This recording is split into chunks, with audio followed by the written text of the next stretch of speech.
Rapport family? We are back with another great edition of Building Rapport. This is the Monday morning quarterback edition. We've got quarterback Robby Ashford here with us. Robby, thanks for joining us, man. Sir, appreciate y'all having me always. Okay, Robby, I don't want to ask you a bunch of lame questions that people have already asked you about, your first college start. Yeah, we heard all that. We know how it was for you. You went out there, you expected to play, and you competed. I do want to talk about some things that happened during the game that were of note.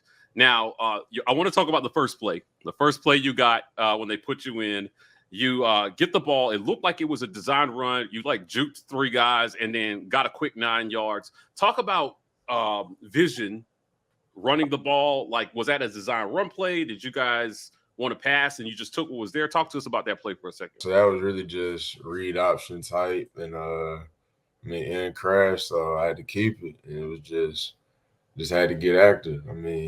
First play, 9 yards. I can live with starting out like that. So it was just something slight, and it gave me some confidence because it was like, dang, I actually played. Right, for sure. Now, listen, we've heard you were fast, but on that play, what I saw was that you are also quick. Right, so the short bursts are definitely there. What do you think that does for your game in terms of being able to add a different element to the offense? I feel like I can come in there and change the pace of the game. Definitely what I can do, just being able to run, being able to throw. I can bring both those elements. I feel like I can put our team in a good spot just to be able to create stuff for other people.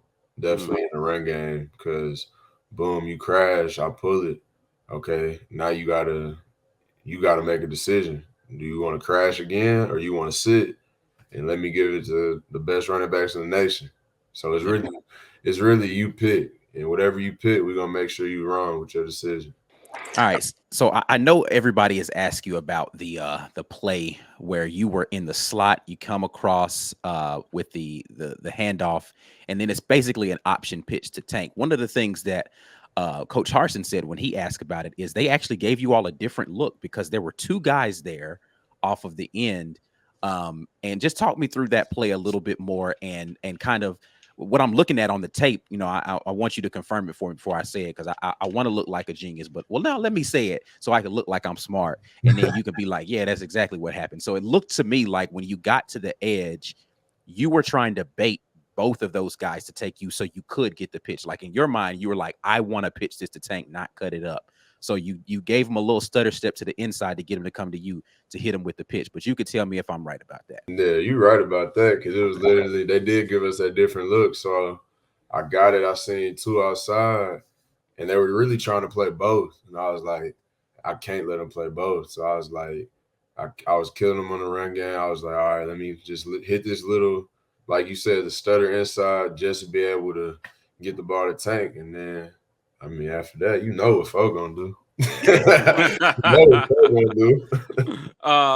Speaking of 4, you handed the ball off to him, subsequently outran him, threw a block, and talked a little trash. Talk to us about this play. You put Buddy on the ground. You had some words for him. I'm sure they were kind. I'm sure there was, I'm sure it was life advice about what he could do. You just asked him, did he need a hand getting back up? He's like, are you good? Can I help you back up? My bad, bro. I didn't see you there. That's what it was. Yeah, it's sure one of the things like you bumped into him on accident, and you just asked him, could you help him back up, right? Yeah. Tell us about Robby Ashford, the competitor on that play. That's just me just being me. I feel like that's just football. Whenever I get a chance to be able to help one of my boys get in the end zone, I'm gonna help them just like they helped me. So it really just hand off the Tank, and what really set me up to be able to get the block was just carrying out my fate. Because once I saw Tank hit the first cut, I was like, all right, he finna cut again. So then that's when I just sprinted, and I was talking to Tank about it yesterday. He was like, bro, I saw you on my peripheral, and he was like, I seen you. He was like, that's why I ended up going, but slowed up and went behind you. Wow. Because he saw me coming. So all I had to do is make sure I got the block, and from there. But Robbie, that's not part of what you practice, right? You don't Nah, practice running from behind to throw blocks, right? Like, at nah. what point in your mind do you think, you know what? I'm not done on this one. I'm gonna go throw a block. Once I saw him make the cut, I was like, all right. And then I seen 22 right by him, and I was just like, yeah, I'm finna go put Buddy on his face. Okay, all right, yep. Like, I'm finna go put bro on his face. It's set up perfect. And, Yeah, man. like I said earlier, and then you let Fo do the rest. Yeah, that's crazy though. To just to comment on Tank's vision, to be able, like, he was that aware of what's going on. He's like, oh, I saw you coming, so let me slow up to try to set that block up, man. So I don't know, man. I feel like for whatever reason, people sleep. As amazing as Tank Bigsby is, I still don't feel like he gets the respect nationally that he deserves for being, if not the best, one of the best running backs in the nation. No, I didn't know if that Tank Bigsby is the best running back in college football. I don't care what nobody say. I like Fo over any running back. You put any running back, I got Fo.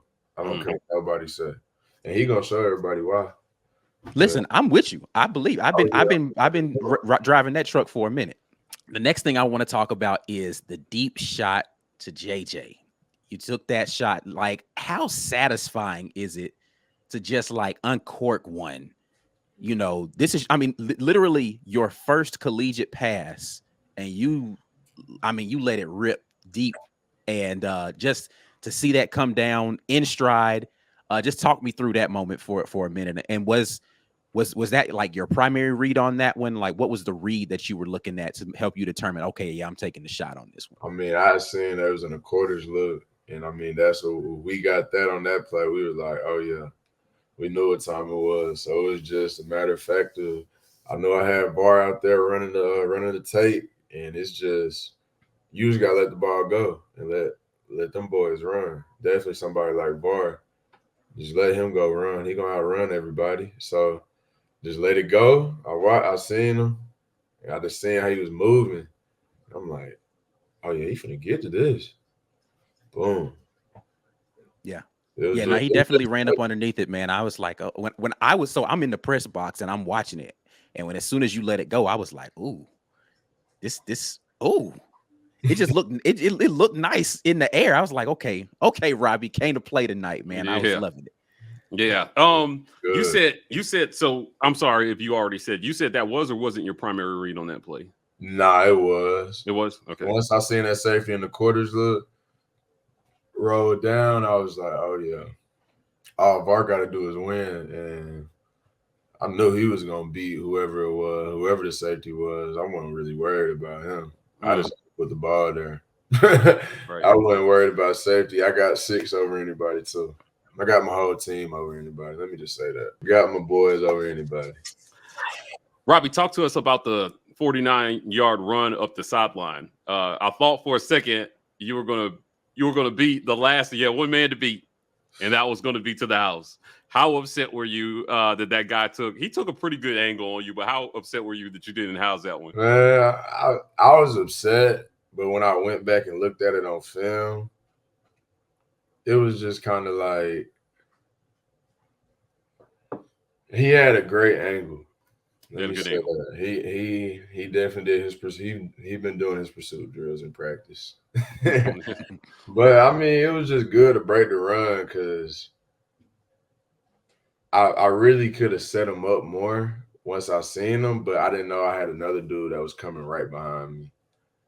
I seen him. If I could have just set it up before and made the cut inside, boom, might have went to the house. But I mean, I can't. It's first down, and that was like my first long run, so that was just the confidence I needed. It looked like when you broke past the first wave of defenders, that you actually, it almost looked like you went into another gear. You were like, okay, let me put a little extra juice on this to try to pull away here. Was that because you saw your guy coming to try to close out, or what was going on there? Nah, I just knew once I beat the safety, because the whole week we was talking about we just need you to get on the safety. That's how I said, just get me on the safety and just work. So I got past safety. He didn't take a good angle. And I was like, all right, it's really time to cut it on now. I seen nothing but green. think my eyes got a little too big. There was one other one where you were close to scoring. You got down into the red zone, and I think Jarquez ended that one with a touchdown. I think that's what the either that or was I can't remember who it was that finished that It drive was off. Quiz. Yeah, it was Yeah. So that one though was a situation. Was that a design run on that one, or was another RPO look that you had on that one? Another RPO. So in crash, boom, pulled it. Eyes got big too then because I really seen the zone. I was right there, and bro just made a good tackle. I mean, ain't really nothing else too. He made a good tackle, but I mean, touchdown after it, so I can't be mad. touchdowns are touchdowns. Yeah, Right. for sure. I'm just doing what I can do to contribute. Be 7 points from my boys for us, and we still gonna come out with a dub. Exactly. One more play that I want to talk about is the throw to Schenker over the middle. You ripped one over the middle. Now we saw you make a pass like this in A-Day. It looked like practice out there. Talk to us about the things that you do on a throw. When you're throwing over the middle of the field, you got to throw on time. You have to be accurate to make sure that you protect the football in that moment. Talk to us about that throw when you ripped that one to Schenker. I mean, it was just on that. It was just knowing my personnel, knowing Shank, and I mean, you gotta have confidence. I mean, that's the biggest thing. You gotta be. Once I saw it, I was like, oh yeah, I gotta make this throw, and I know it's Shank, and me and Shank have built a good connection just over the time since I've been here, just being able to work with him. So it's kind of something we were on the same page. It was just I got back there, I seen they went one high, and it was just boom, the crash was gonna take him, and I knew I was gonna have Shank. All I had to do was just get over the backer, and we work on throws like that every day. So it was really just going back to my practice and just going back to what I know and just seeing that translate to the game. Were there any throws during the game that you wanted back? I mean, there was the one deep ball that was underthrown. You guys ended up getting a PI on it. Like, talk us through a few of the incompletions. I got two I want back. The one where we got the PI, that was kind of me just being inexperienced, and I was greedy. I wanted the shot again. I was greedy. I should have went to my second read, but that's just the inexperience, the greediness in me. But that's just game one. Of course, you want to be greedy sometimes, but I know what I should have did. And then I had one to check, and I really could have put it back shoulder. It felt way better out of it felt like I threw it way further than what it did when it came with my hand. I feel like I put good touch and everything on, and then it just hit bro in the back of the head. I'm like, oh man. So those two really the ones I want to have back. But I mean, it's football, so it just happens. It's just how I'm gonna execute next week. All right. So I'm sure you've had an opportunity to kind of just reflect on all of these things overnight and just kind of put it in perspective a little bit. But just kind of, I know right after the game you probably juiced up, but how are you feeling about your performance overall? First collegiate game. Just tell us how you're feeling about it right now. I felt it was good. I didn't feel like it was nothing great. I mean, but that's just me being my own worst critic. I always find stuff to talk about what I didn't do, but just to be able to come out there and just execute the things I've been taught and just stand within myself was just the biggest thing. So it felt good to just know I can go out there and play ball. I mean, I ain't played since my senior year of high school. That was my first real game, first real action. So it was just good to see all the work and stuff just that we've been putting in, the coaching staff's been putting in the time with me, just to kind of see all that pay off and just the amount of time I did get to play. And it was just a blessing being out there. Mm-hmm. Robby, you and I have talked about this a few times over the last couple months, but clearly there was a plan for you going into this game because they inserted you in on like drive number 3, I think it was 3 or 4. I got in on the 4th play. Oh, the 4th. Yeah. Okay. Yeah, but this is the first drive. First drive. That first one. Yeah. Yeah. Like, I mean, so many times in college football, kids are promised the world by coaches just to get them into the program. And then sometimes it doesn't always pan out that way. How good did it feel to know that the game plan that they communicated to you was the one that you guys executed on Saturday? I mean, it felt good just kind of with my Oregon situation. And I mean, people can take that for what they want to. I'm not gonna say too much else about it, but just having a coaching staff that actually trusts and believe in me and is honest. They don't lie. They don't lie. So it's kind of good just to be in that environment where I got a coach who is honest and upfront and just truthful. I mean, just believes in me. Mm. So I mean, that just felt good just to know they trusted me enough to just be like, it's your time. Like, whenever you get in, ball out. Because I didn't get a chance at Oregon. I didn't even get a chance to compete. You were there for 2 years, right? You were there Uh-huh. for 2 years, right? And didn't see the field there? Never. I mean, it wasn't anything I was doing. Robbie, it's only game one, but I want to close out talking about like what do you feel like? What are your goals for next week? I don't want to talk about the whole season. It's a long season ahead of you guys, and this is only 1 week. But going into San Jose State, you know, based on the things that you've critiqued yourself on, watching the film, like what things do you hope to accomplish and improve going into next week?